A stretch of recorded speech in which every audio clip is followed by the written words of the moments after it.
এই মাসের 28 তারিখ থেকে আমাদের সবার সব থেকে প্রিয় একটা অনুষ্ঠান হতে চলেছে, সেটা হচ্ছে কলকাতা ইন্টারন্যাশনাল বইমেলা, এবং চলবে 9 ফেব্রুয়ারি অবধি। প্রত্যেক বছর এই বইমেলার সময় আপনাদের কিছু কোশ্চেন কমন থাকে যে কোন বই কিনবো বা কিছু সাজেশন দিলে ভালো হয়। আজকে এই ভিডিওতে আমি Basak book store private limited থেকে প্রকাশিত হতে চলা নতুন 10টা বইয়ের ব্যাপারে আপনাদের জানাবো, যেগুলো আপনারা বইমেলা গিয়ে অবশ্যই দেখতে পারেন। প্রথম যে বইয়ের ব্যাপারে বলবো সেটা হচ্ছে তীর্থপ্রতিম দাসের লেখা নিশিজনী, এক গুজ্জ সম্প্রদায়ের ভয়ঙ্কর কাহিনী। এলাহাবাদের জনমানবহীন পথের ধারে একটি গা ছমছমে বাড়ি, ভেতরে এক পুরুষ, তার দেহলগ্ন এক নারী। সন্ধ্যের অন্ধকারে মোবাইলে এক অজ্ঞাত পরিচয়ের মেসেজ। দক্ষিণ ভারতের পাহাড়ি জঙ্গলে এক ভয়ঙ্কর গুপ্ত সম্প্রদায়। বারাণসী মহাশ্মশানের আধার কোণে এক নারীর মুন্ডহীন ধর। সন্ধে নামলে পাহাড়ের গায়ে মন্দিরের পেছনে বেআইনি মদের আসরে ফিস ফিসিয়ে ঘুরে বেড়ায় কিছু খবর। ফাঁসির দড়ির টুকরো গোপনে বিকয় চড়া দামে। হোটেল থেকে নিখোঁজ হয়ে যায় মোহন আর লর্ডা। এরই মধ্যে 20 বছরের সাধনায় ব্রজযান, বৌদ্ধ ধর্ম এবং তন্ত্রের সঙ্গে কোয়ান্টাম ফিজিক্সের মিলন ঘটিয়ে এক ভয়ঙ্কর সম্ভাবনার দ্বার খুলে দিল অমিত প্রতিভাধর রহস্যময় এক মানুষ, তার নাম অনুপম রত্নসম্ভব। তো বুঝতে পারছেন এখানে কত কিছু আছে। এরকম একটা জায়গা যেখানে হচ্ছে বৌদ্ধ ধর্মের ব্রজযান আছে এবং তারপরে কোয়ান্টাম ফিজিক্স মিশছে এবং তার সাথেও একটা দেহ পাওয়া যাচ্ছে যেটা ধর নেই, তো সেই দিকটা বুঝতে পারছেন, থ্রিলার। তো এরকম একটা বই যেটা বসাক থেকে প্রকাশিত হতে চলেছে, এটা আজকে লিস্টের প্রথম বই।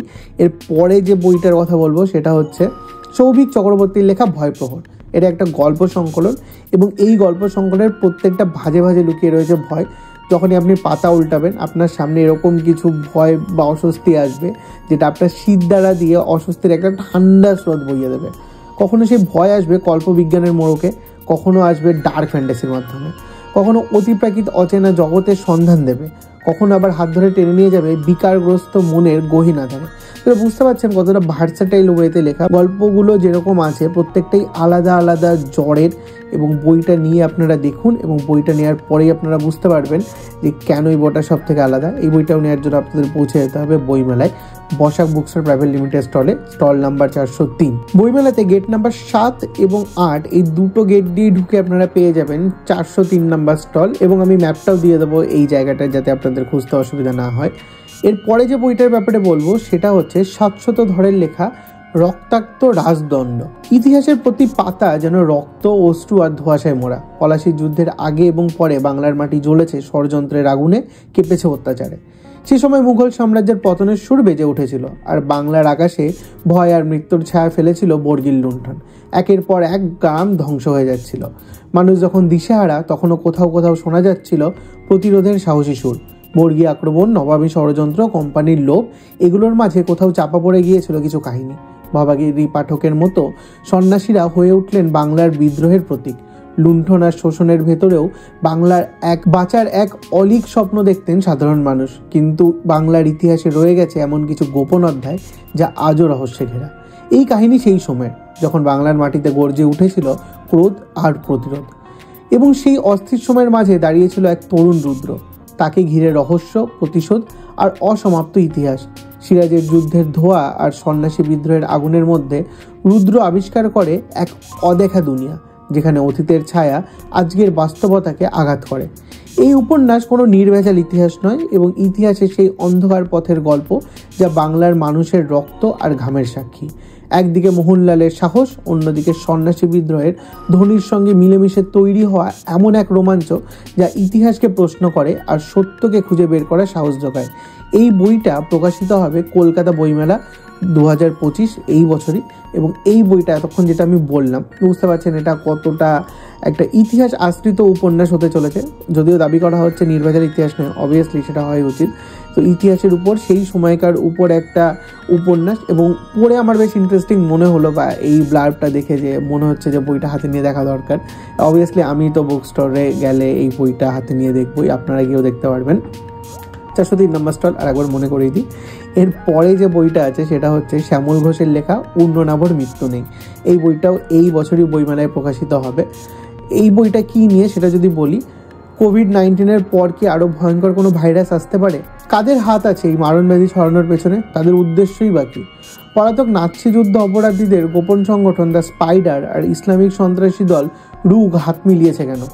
কারা তাদের অর্থ সাহায্য দিচ্ছে? একের পর এক ভারতীয় পরমাণু বিজ্ঞানীর রহস্যজনক মৃত্যুর কোনো কিনারা হচ্ছে না কেন? কারা আমাদের উন্নতির পথে বাধা হয়ে দাঁড়াচ্ছে? রয়ের এজেন্ট অনিমেষকে মাদক পাচারের কেসে কারা জড়ালো? অনিমেষ কি উন্নয়নবর জাল কেটে বেরিয়ে আসতে পারবে? তো এই বুঝতে পারছেন, এই যে বইটা আছে সেটা ষড়যন্ত্র এবং বায়ো টেররিজম নিয়ে একটা রোমাঞ্চকর থ্রিলার, এবং যারা এরকম থ্রিলার পড়তে আগ্রহী তারা অবশ্যই এই বইটা দেখতে পারেন। এর পরের বইটা হলো দেবাঞ্জন মুখোপাধ্যায়ের লেখা খয়েরি ফিতের ফাঁস। কলকাতায় শুটিং করতে এসে অজ্ঞাত পরিচয় আততায়ীদের গুলিতে প্রাণ হারান বলিউড তারকা ওয়াসিম খান। তদন্তে নেমে সে রাতে লেকটাউন অঞ্চলের এক আবাসনে পৌঁছায় স্থানীয় থানার ওসি অদিতি সাধুকা। এনকাউন্টারে মৃত্যু হয় আততায়ী, কিন্তু আবাসনের পরিবেশ এবং আবাসিকের একটি মন্তব্য উস্কে দিতে চায় অদিতির শৈশবের স্মৃতিকে। ওয়াসিমের মৃত্যুকে ঘিরে হইচই শুরু হতে রাজ্যের বিরোধী দলনেতা নিশানা করতে শুরু করেন স্বরাষ্ট্রমন্ত্রীকে। কিন্তু কেন? এদিকে দৈনিক সংবাদ মাধ্যম আজ সমাজের সাংবাদিক ধৃতিমানের একটি অ্যাসাইনমেন্ট নিয়ে কিছুদূর এগোতেই আচমকা হুমকি এবং শারীরিক আক্রমণের শিকার হয়। ধৃতিমান বুঝতে পারে না ঠিক কোন কারণে তাকে এর কাছ থেকে বিরত থাকতে বলা হচ্ছে। তার সঙ্গে আলাপ হয় অভিনেত্রী ইমনের। তার বাবা ছিলেন একজন চিত্র সাংবাদিক। বাবার তোলা অসংখ্য ছবি নিয়ে একটি প্রদর্শনী করতে চায় ইমন। সেই সূত্রে ধৃতিমানের সাহায্য চায়। ইমনের বাবার ফটো অ্যালবামে এক চাঞ্চল্যকর সূত্র ধৃতিমান। 30 বছর আগের একটি ঘটনা যা হারিয়ে গিয়েছে। হঠাৎই ওয়াসিম খানের মৃত্যু যেন সেই ঘটনার স্মৃতিকে জাগিয়ে তুলতে চায়। এসবের পাশাপাশি আর সমাজের অফিসে আভ্যন্তরীণ রাজনীতিরও পট পরিবর্তন হতে থাকে। আর্থিক সংকটের মুখে পড়া সংবাদপত্রটি কি নিজের অস্তিত্ব বজায় রাখতে পারবে? তার জন্য কোথায় কিভাবে আপোষ করতে হবে? কে এগিয়ে আসবে তার পরিত্রাতা হয়ে? এক মহিলা পুলিশ অফিসার, এক ক্রাইম বিট সাংবাদিক, এক অভিনেত্রী, রাজনীতির ময়দানের দুই যুযুধান, এক সংবাদপত্র আর 30 বছর আগেকার হত্যাকাণ্ড, সবই এক সূত্রে বাঁধা। যদি তা হয়ে থাকে তবে কিভাবে এবং কেন? ইন্টারেস্টিং এই বইটা সম্পর্কে যে আমার বেশ আগ্রহ জাগছে বইটা পড়ার জন্য। তো আমি গিয়ে তো অবশ্যই কালেক্ট করবো বইটা, আপনারাও যদি চান গিয়ে দেখতে পারেন। এরপরে যে বইটা আছে সেটা হচ্ছে সোমব্রত সরকারের লেখা প্রাচীন তান্ত্রিকদের আসন রহস্য। এই বইটাও 2025 বইমেলাতেই উদ্বোধন হবে। এই বইটার মধ্যে যা যা আছে তা হলো: পঞ্চমুণ্ডী, একমুণ্ডী, নবমুণ্ডী, ত্রিমুণ্ডী, চারমুণ্ডী আসন সাধনায় লাগে মানুষ। বনমানুষ, হস্তি, সিংহ, ব্যাঘ্র, শৃগাল, সুজারু, বেড়াল এবং সাপের মাথার খুলি। লৌকিক কামনা সিদ্ধির আশ্চর্য সামর্থ্য থাকে তন্ত্রের আসনে। প্রাচীন তান্ত্রিকেরা কিভাবে তৈরি করতেন সাধন আসন, কেমন করে চলতো সাধনা, কেমন হতো সিদ্ধি ঋদ্ধি, ব্যর্থতায় আসন প্রেতের উৎপাত। রানী রাসমণির গুরুদেব উমাচরণ ভট্টাচার্য, নৈয়ায়িক বাসুদেব সার্বভৌমের ঠাকুরদাদার গুরু বৃহদ্দত্ত ঠাকুর, কাপালিকের আগম বাবা, কাশিরাম তান্ত্রিক, অচলানন্দ গিরি, তেজস্বিনী মাই, হরিহরানন্দ তীর্থস্বামী, কৃষ্ণানন্দ আগমবাগীশ, গোপাল ন্যায়রত্ন, রামতোষণ বিদ্যালঙ্কার, জটাধারী মাই, ভৃগুরাম, চন্দ্রচূড় তর্কচূড়ামণি, রাজশাহীর রাজারাম, অভিচার সিদ্ধ কালীশঙ্কর, জটিয়া যাদু, শ্রীপুরের গোসাই ভট্টাচার্য, বাঘহট্টের তান্ত্রিকেরা, নাগভট্ট, ব্রহ্মানন্দ গিরি, অদৃশ্য আনন্দমঠের আদিবীন্দ্র সহ খ্রিস্টীয় 8 দশক থেকে 19 শতক অব্দি অখণ্ড বাংলার উল্লেখ্য তন্ত্রচার্যদের আসন রহস্য নিয়ে রচিত হয়েছে ঐতিহাসিক আখ্যান প্রাচীন তান্ত্রিকদের আসন রহস্য। তো যারা এই বিষয়গুলোতে একটু ইন্টারেস্টেড এবং এই বিষয়ে যারা জানতে আগ্রহী তাদের জন্য অবশ্যই একটা বই আজকের লিস্টে রয়েছে, আপনারা গিয়ে দেখতে পারেন বইটা এবং অবশ্যই কিনতে পারেন। এর পরে যে বইটা আছে সেটা হলো শরৎবাবুর বার্মা সফর। এই বইটা অনিরুদ্ধ সরকারের লেখা। বার্মা প্রবাসে শরৎবাবুর জীবন ছিল বেশ রহস্যময়। প্রায় 13 বছর 3 মাস বার্মায় কাটিয়েছিলেন শরৎচন্দ্র। বৌদ্ধ ভিক্ষুর বেশে ঘুরে বেরিয়েছেন উত্তর বার্মার অলিতে গলিতে, মিশেছিলেন চোর, ডাকাত, খুনি সহ হাজারো মানুষের সাথে। শরৎবাবুর বিচিত্র সেই অভিজ্ঞতার কাহিনীকেই লিপিবদ্ধ করেছে এই বই। এই বইটা সম্পর্কেও যারা আগ্রহী অবশ্যই বইটা গিয়ে দেখুন এবং দেখার পরে কিনে নিন যদি পছন্দ হয়। বইটা পাবেন 403 নম্বর স্টল, 7 এবং 8 নম্বর গেট দিয়ে ঢুকে বসাক বুক স্টোর প্রাইভেট লিমিটেডের স্টলে। এবং সমস্ত বই আজকে যেগুলো বলছি বসাক থেকেই প্রকাশিত হয়। এর পরে যে বইটা আছে সেটি হলো পল্লবী সেনগুপ্তের লেখা বিষাক্ত অপরাধী। কলকাতা শহরের এক সন্ত্রাসী বনেদি পরিবার, সেই পরিবারের কনিষ্ঠ পুত্র অভিনেতা অর্জুন সরকার খুন হলেন আচমকা। তার কিছুদিনের মধ্যেই তার মেজ ভাইকেও হত্যা করা হলো একইভাবে, আর তার অব্যাহতির পরেই বাড়ির জামাই। সবাইকেই মারা হচ্ছে বিষ প্রয়োগ করে। কিন্তু কেন? কে এই বিষাক্ত হত্যাকারী? কিভাবে জড়িয়ে আছে এই হত্যালীলার সাথে যাজ্ঞসেনী ধ্রুপদ কন্যা দ্রৌপদী? আর কিভাবেই বা এর সাথে জুড়ে আছে এক অখ্যাত মৃত লেখিকার অপ্রকাশিত কোনো উপন্যাসের পাণ্ডুলিপি? মহাকাব্য থেকে এক অনামী লেখিকার উপন্যাস, কোথায় জুড়ে আছে এরা? মনোবিদ এবং রহস্যবেদী মেঘনা কি পারবে সব প্রশ্নের উত্তর খুঁজতে? আবার ফিরছে মেঘনা কলকাতা বইমেলায়।